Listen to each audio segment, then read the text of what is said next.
जय हिंद दोस्तों, practical astrology में आपका स्वागत है। मैं हूं अविनाश और आज इस वीडियो में हम एक 25 वर्षीय लड़की की कुंडली का विश्लेषण करेंगे। ये लगभग 1.5 साल पहले एक लड़के ने कुंडली दिखाई थी और पूछा था कि उनका प्रेम विवाह होगा या नहीं होगा। तो ये उस समय भविष्यवाणी कुछ की गई थी। तो वहाँ पे जिस लड़की से ये लड़का प्रेम करता था, शादी करना चाहते थे, तो उसी लड़की यहाँ पे कुंडली विश्लेषण करेंगे। यहाँ पे जो मैंने प्रिडिक्शन की थी, जो लड़की थी इनकी, वो इनकी बड़े भैया की जो पत्नी है, इनकी भाभी, उनकी छोटी बहन थी। तो इनका अफेयर शुरू हुआ था लगभग 4 साल पहले। 1.5 साल पहले इनकी प्रिडिक्शन की गई थी कि आपकी लव मैरिज वहाँ पे नहीं होगी, आपकी प्रेम विवाह आपका नहीं हो पाएगा। तो इस तरह से वो आपको बताऊंगा इस कुंडली में क्या योग थे, कैसे प्रेम विवाह नहीं हो पाया। हालांकि ये लड़का उस समय बहुत ज़्यादा रो रहे थे, दुखी थे और बोल रहे थे कि लड़की बहुत प्रेम करती है, कस्में वादे देती है, कस्में वादे खाती है, कि वगैरह वगैरह, जो ऐसे आप सब जानते हैं कि क्या होता है। लेकिन जब मैंने बताया कि आपका प्रेम विवाह नहीं हो पाएगा, तो इनको ये स्वीकार नहीं हुआ था कि मतलब लड़की तो पूरे भरोसे के साथ बोलती है कि आपसे ही शादी करेगी, मर जाएगी या घर वालों से लड़ेगी झगड़ेगी, लेकिन शादी आपसे करेगी, आपके नहीं रहेगी। लेकिन ऐसा कुछ हुआ नहीं। वही मैंने इनको बताया कि वास्तव में आपका प्रेम विवाह हो नहीं पाएगा, और वैसा ही हुआ। तो देखिए, कुंडली का जो पंचम भाव होता है वो प्रेम का होता है और शुक्र प्रेम का कारक ग्रह होता है। ये कुंडली आपकी मिथुन लगन की, यहाँ 3 नंबर लिखा, कुंडली का पहला भाव होता है, जिसको आप मिथुन लगन बोलेंगे। उसके स्वामी बनते हैं बुध, और बुध कुंडली का आपके अष्टम भाव में बैठे हुए हैं। कुंडली का पंचम भाव प्रेम का होता है और शुक्र होता है आपका प्रेम का कारक ग्रह। आप यदि हमारे चैनल से पहले से जुड़े हुए हैं तो हमारे चैनल पर पहले से ही प्रेम विवाह से संबंधित तमाम वीडियो बनी हुई हैं, जिसको हमने पहले यहाँ पे तरह तरह की उदाहरण के साथ अपलोड वहाँ पे कर चुके हैं। इस कुंडली में देखेंगे तो पंचम भाव को स्वामी शुक्र बनता है और शुक्र आपके अष्टम भाव में चला गया। तो जब कभी भी आपका पंचम भाव को स्वामी अष्टम में चला जाएगा तो वो प्रेम में निश्चित रूप से असफलता देगा, प्रेम में बहुत ज़्यादा हानि करता है। और जब कभी आपके पंचम भाव और अष्टम भाव का संबंध बनता है तो ये भी दिखाता है कि विवाह से पूर्व अनैतिक प्रेम संबंधों के योग बन जाते हैं। तो इस कुंडली में भी वही स्थिति थी कि सप्तम भाव पंचम भाव का स्वामी शुक्र वो सप्तम भाव में है, पंचम भाव के स्वामी शुक्र वो अष्टम भाव में बैठे हुए हैं। वो भी बैठे हैं आपकी मकर राशि में। 12 राशियाँ होती हैं, 12 राशियों में जो मकर राशि होती है, इसमें एक नैसर्गिक अशुभता होती है। इस कुंडली मकर राशि में यदि कोई ग्रह बैठ जाए तो वो अपने कारक की हानि करता है। जिस भाव का वो स्वामी होता है उसकी वो हानि करता है, जरूर करता है। ये मेरा अपना अनुभव है। मकर राशि तो पंचम भाव का स्वामी जब अष्टम में जाएगा तो अष्टम भाव मृत्यु का होता है, मृत्यु समान कष्टों का होता है। पंचम भाव प्रेम का होता है, तो भावनाओं का होता है, तो भावना को वो चोट पहुंचाएगा। लेकिन यदि ये पाप प्रभाव में हो जाए और भी कुछ स्थिति बन रही हो अशुभ, तो ये विवाह से पूर्व अनैतिक प्रेम संबंध के योग बन जाते हैं। वास्तव में इस कुंडली में आप देखेंगे, जैसा कि ज़्यादातर मामलों में होता भी है हमेशा, कि प्रेम का तो सिर्फ नाम ही होता है। वास्तव में प्रेम कुछ नहीं होता। वो एक तरह से अत्यधिक कामुकता के योग होते हैं, या ये कहिए कि प्रेम वगैरह वहाँ पे कुछ होता नहीं है। जो जवानी के खेल हैं बस वही समझ लीजिए आप एक तरह से। तो पंचम भाव को स्वामी अष्टम में चला गया, एक नेगेटिव पॉइंट ये हो जाता है।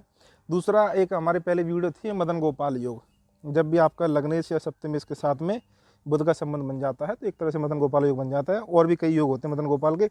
इस कुंडली में आप देखेंगे तो सप्तम भाव को स्वामी गुरु बनते हैं, जो कि अष्टम में नीच के हैं। इसके अर्थात आपके बुध बैठे हुए हैं, तो ये मदन गोपाल योग बन जाता है।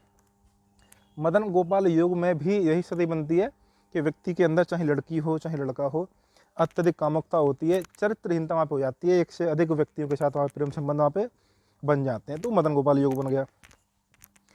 और इसके बाद तीसरा पॉइंट ये आता है कि लड़कियों की कुंडली में जो शुक्र होता है उसको पति के कारक भी माना गया है। गुरु तो पति कारक हैं, गुरु तो पति कारक ग्रह हैं। मंगल जो होते हैं, मंगल वो भी पति कारक ग्रह माने गए हैं। लेकिन लड़कियों के लिए मंगल का विशेष महत्व होता है।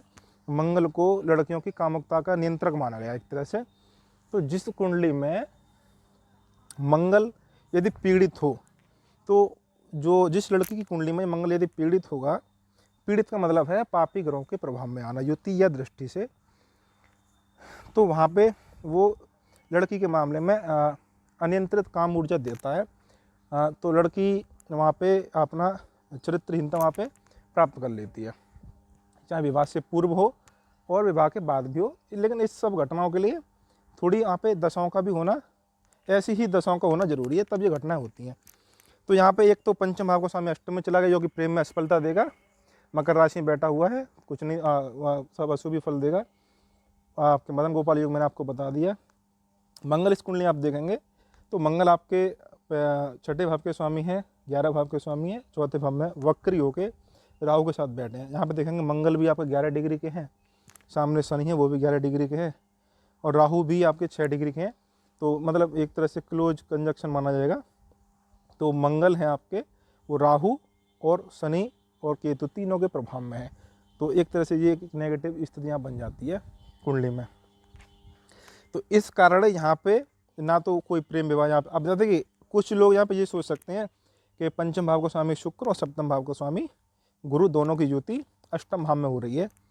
तो ये कह सकते हैं कि पंचम भाव के और सप्तम भाव का यहाँ पे युति हो रही है तो प्रेम विवाह हो जाएगा। ठीक है, पंचम भाव की सप्तम भाव की युति होगी तो ये कोई गारंटी नहीं है कि विवाह प्रेम विवाह पे हो ही जाए। ये देखना पड़ता है कि किस राशि में हो रही है, किस भाव में हो रही है, तो बाकी ग्रहों का सपोर्ट क्या है, ये सब तरह का देखना पड़ता है वहाँ पे। अब देखिए यहाँ पे हम और ये स्थिति बताते हैं। दशाएं चल रही थी 2014 से 2024 तक चलेंगे आपकी चंद्रमा की महादशा। तो जैसे ही 2014 शुरू हुआ, जैसे ही चंद्रमा की महादशा शुरू हुई, इनका प्रेम संबंध वहाँ पे शुरू हो जाता है। अब देखिए चंद्रमा क्या देखेंगे हम, चंद्रमा आपके दूसरे भाव के स्वामी 11 भाव में बैठे, पंचम भाव को देख रहे हैं। दूसरा भाव धन का होता है, शिक्षा का होता है, प्रारंभिक शिक्षा का। 11 भाव इनकम का, पंचम भाव आपके ये भी शिक्षा का, बुद्धिमत्ता का है, प्रेम संबंधों का है। लेकिन जो विंशोत्तरी महादशा फल है जिसको आप देखते हैं, उसकी प्रिडिक्शन के कुछ नियम होते हैं, वो मैंने अपनी कई वीडियो में पहले बता चुका हूँ मैं।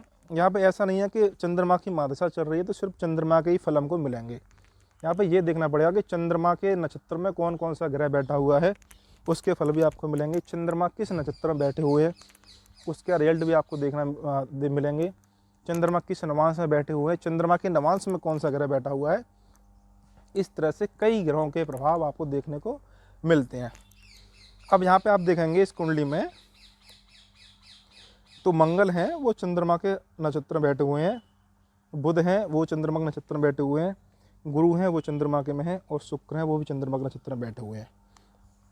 इस तरह से वैसे भी आप देखें किसी भी कुंडली में किसी सभी के लिए चंद्रमा मन का कारक ग्रह होता है, भावना का कारक ग्रह होता है, और प्रेम संबंधों की तरफ उसका झुकाव हो जाता है। यदि उसका संबंध पंचम भाव, तीसरे भाव, सप्तम भाव से बन रहा हो तो अपनी दशाओं में वो प्रेम की तरफ रुझान दे जाता है, क्योंकि भावनात्मक ग्रह है। और किसी प्रकार से यदि इसका तीसरे भाव, पंचम भाव, सप्तम भाव से संबंध बने तो प्रेम की तरफ उसका झुकाव होता है। इस कुंडली में देखेंगे 11 भाव में बैठ के पंचम भाव को देख रहा है तो प्रेम की तरफ झुकाव तो दे रहा है, लेकिन चंद्रमा ये थोड़ी ना कह रहा है कि भाई उसमें शारीरिक संबंध होना चाहिए या किसी को धोखा देने की भावना होनी चाहिए, किसी को धोखा देना चाहिए। तो चरित्रहीनता यहाँ पे चंद्रमा थोड़ी ना देगा।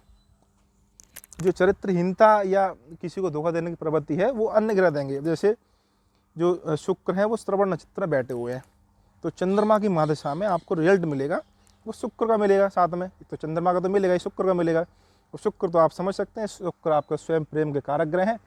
पंचम भाव के स्वामी बन गए तो प्रेम के ज़्यादा प्रतिनिधि बनेंगे, तो पंचम भाव के स्वामी बन गए, शुक्र अष्टम में चले गए, यानी कि प्रेम तो देंगे। इस स्थिति में शुक्र अपनी दशा में, जैसे चल तो चंद्रमा की महादशा चल रही है लेकिन रिजल्ट आपको शुक्र का भी मिलेगा। अब शुक्र प्रेम तो देंगे लेकिन अष्टम भाव में बैठने की वजह से वो प्रेम की अंत में जाके हानि करेंगे। उसी प्रकार से पंचम का और अष्टम का जब संबंध बनता है तो विवाह से पूर्व शारीरिक संबंधों का योग बन जाता है। यहाँ पे इनकी स्थिति में आपको बताऊँ 4 साल में अनेकों बार इनके शारीरिक संबंध यहाँ पे बने। तो आप समझ सकते हैं कि शुक्र की वजह से ये नेगेटिव पॉइंट हो गया। दूसरा आप देखेंगे गुरु हैं, गुरु सप्तम भाव के स्वामी हैं, अष्टम भाव में चले गए, ये भी स्थिति बनती है। सप्तम भाव एक लंबे समय तक चलने वाली साझेदारी को दिखाता है और गुरु आपके अष्टम भाव में चले जाते हैं तो सप्तम भाव की हानि करेंगे। ये भी लंबे समय तक की साझेदारी जो चलेगी, जो कि प्रेम विवाह में हमेशा सप्तम भाव का स्वामी बली होना चाहिए, सप्तम भाव बली होना चाहिए, तभी लंबे समय तक चलने वाले जो प्रेम संबंध होते हैं वो शादी में परिवर्तित हो पाते हैं। तो यहाँ भी आपके नीच के हो गए गुरु। इसके बाद आपके बुध बैठे हुए हैं आपके चंद्रमा के नक्षत्र में, तो बुध का रिजल्ट आपको मिलेगा देखने के लिए।